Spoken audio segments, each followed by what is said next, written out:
आबकारी नीति घोटाला मामले में आरोपी दिल्ली के पूर्व डिप्टी सीएम मनीष सिसोदिया की रिमांड अवधि अदालत ने शनिवार को 2 दिन के लिए और बढ़ा दी। अदालत में दोनों पक्षों की ओर से दलीलें पेश की गई। हालांकि इस मामले में सिसोदिया को विशेष अदालत से शनिवार को मायूसी हाथ लगी। इस दौरान सीबीआई को कोई खास फायदा नहीं हुआ।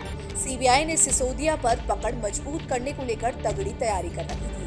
सीबीआई की रिमांड अवधि खत्म होने के बाद सिसोदिया को कोर्ट में पेश किया गया था। सीबीआई ने सिसोदिया को 3 दिन की रिमांड पर देने की मांग की। हालांकि इस पर अदालत ने सीबीआई को केवल 2 दिन की रिमांड ही मंजूर की। आइए आपको इस वीडियो के जरिए समझाने की कोशिश करते हैं कि सीबीआई ने क्या क्या दलीलें दी और सिसोदिया के पक्ष ने कैसे उनका बचाव किया। सिसोदिया ने अदालत को बताया कि सीबीआई हिरासत में उनके साथ व्यवहार तो अच्छा कर रही है, लेकिन एक सवाल को घुमा फिराकर बार बार पूछ रही है। इससे उनकी मानसिक प्रताड़ना हो रही है। इस पर विशेष न्यायाधीश एमके नागपाल ने सीबीआई को निर्देश दिया है कि एजेंसी सिसोदिया से बार बार एक ही सवाल ना पूछे।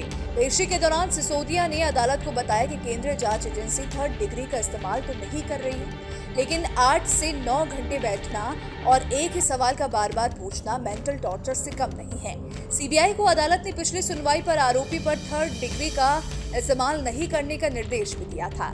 सिसोदिया की ओर से पेश की गई दलीलों को लेकर अदालत ने सीबीआई से कहा है कि अगर आपके पास कुछ नया है तो सिसोदिया से पूछे, बार बार एक ही सवाल उनसे ना पूछा जाए। अदालत के इस कथन पर सीबीआई ने कहा कि आरोपी जांच में सहयोग नहीं कर रहा, हमें 3 दिन की रिमांड और चाहिए। हालांकि सीबीआई की इस बात पर सिसोदिया के वकील बेफर पड़े। सिसोदिया के वकील ने सीबीआई की दलील का विरोध करते हुए कहा कि सहयोग नहीं करना हिरासत का आधार नहीं हो सकता है। एजेंसी की अक्षमता को हिरासत पर नहीं थोपा जा सकता है। आरोपी को खुद को दोषी मानने के लिए नहीं कहा जा सकता। सिसोदिया के वकील ने सुनवाई के दौरान अदालत से कहा है कि उनकी पत्नी का स्वास्थ्य बहुत खराब है। इस पर सीबीआई ने कहा कि आबकारी नीति से संबंधित कुछ फाइलें और दस्तावेज गायब है।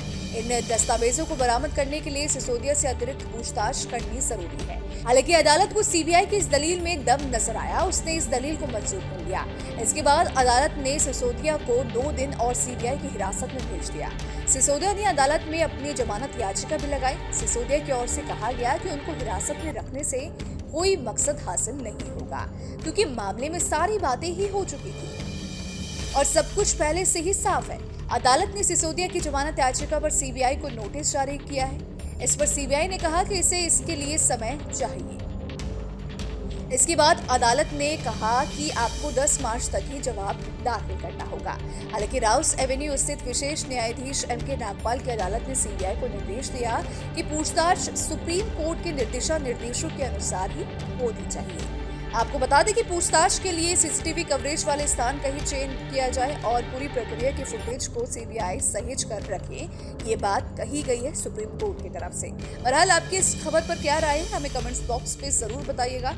बाकी देश दुनिया की तमाम बड़ी खबरों के लिए सब्सक्राइब कीजिए हमारा डिजिटल चैनल और देखते रहिए न्यूज़ नेशन।